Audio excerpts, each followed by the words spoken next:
ಒಂದು ಸುಂದರವಾದ ಕಾಡಿನಲ್ಲಿ ತಮಾಷೆ ಮಾಡಲು ಇಷ್ಟಪಡುವ ಒಂದು ಚೇಷ್ಟೆಯ ಕೋತಿ ವಾಸಿಸುತ್ತಿತ್ತು. ಅದು ಆನೆಯ ಸೊಂಡಿಲನ್ನು ಕಟ್ಟುತ್ತಿತ್ತು. ಅದು ಹುಲಿಯ ಪಂಜಗಳಿಗೆ ಜೇನುತುಪ್ಪ ಹಚ್ಚುತ್ತಿತ್ತು.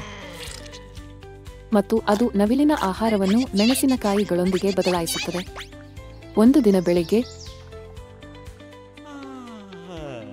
ಕೋತಿ ಎಚ್ಚರಗೊಂಡು ನನ್ನ ಬಾಲ ಕಳೆದು ಹೋಯಿತು ಎಂದು ಕೂಗಿತು.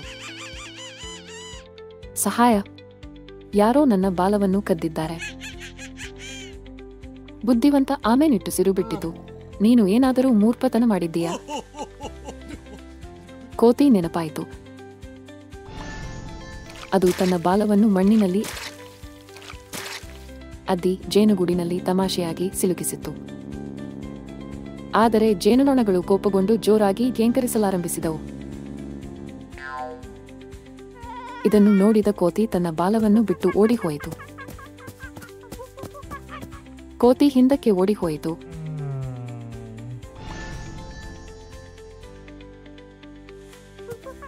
ಮತ್ತು ಅದರ ಬಾಲವು ಜೇನುತುಪ್ಪದಿಂದ ಆವೃತವಾಗಿರುವುದನ್ನು ಮತ್ತು ತುಂಬಾ ಕೋಪಗೊಂಡ ಜೇನುನೊಣಗಳಿಂದ ಸುತ್ತುವರೆದಿರುವುದನ್ನು ಕಂಡಿತು. ಅದು ಬಾಲವನ್ನು ತೆಗೆದುಕೊಂಡು ಓಡಿಹೋಯಿತು. ಜೇನುನೊಣಗಳು ಕೋತಿಯನ್ನು ಕಾಡಿನಾದ್ಯಂತ ಬೆನ್ನಟ್ಟಿದವು, ಅದು ತಪ್ಪಿಸಿಕೊಳ್ಳಲು ನದಿಗೆ ಹಾರುವವರೆಗೂ. ಇತರ ಪ್ರಾಣಿಗಳು ನಕ್ಕವು. ಈ ಬಾರಿ ನೀನು ನಿನ್ನ ಜೊತೆಯೇ ತಮಾಷೆ ಮಾಡ್ತಿದ್ದೀಯಾ?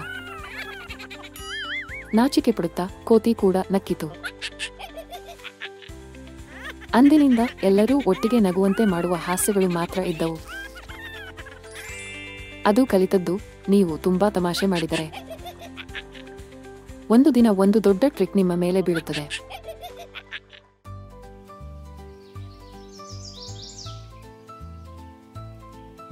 ಅಲ್ಲಿ ಒಂದು ತುಂಟ ಕೋತಿ ವಾಸಿಸುತ್ತಿತ್ತು.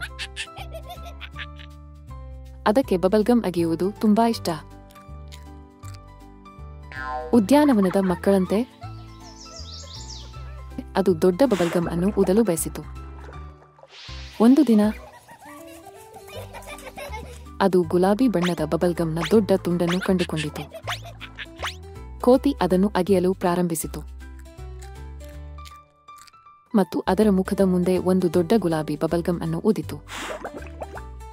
ಆದರೆ ಇದ್ದಕ್ಕಿದ್ದಂತೆ ಬಲವಾದ ಗಾಳಿ ಬೀಸಿತು ಮತ್ತು ಆ ಗುಳ್ಳೆ ಅದರ ಮುಖದಾದ್ಯಂತ ಸಿಡಿಯಿತು. ಅದರ ಕಣ್ಣುಗಳು, ಮೂಗು ಮತ್ತು ಕಿವಿಗಳು ಸಹ ಜಿಗುಟಾದ ಗಮ್ನಿಂದ ಮುಚ್ಚಲ್ಪಟ್ಟಿದ್ದವು. ಕೋತಿ ಉದ್ಯಾನವನದ ಸುತ್ತಲೂ ಓಡಿತು. ಗುಲಾಬಿ ತುಪ್ಪುಳಿನಂತಿರುವ ಗಲೀಜಿನಂತೆ ಕಾಣುತ್ತಿತ್ತು. ಇತರ ಕೋತಿಗಳು ನಗಲು ಪ್ರಾರಂಭಿಸಿದವು. ಕೊನೆಗೆ ಒಂದು ದಯಾಳು ಆನೆ ಅದನ್ನು ಸ್ವಚ್ಛಗೊಳಿಸಲು ನೀರನ್ನು ಸಿಂಪಡಿಸಿತು. ಬಹುಶಃ ನಾನು ಬಾಳೆಹಣ್ಣನ್ನೇ ತಿನ್ನಬೇಕು ಎಂದು ಕೋತಿ ನಿಟ್ಟುಸಿರು ಬಿಟ್ಟಿತು.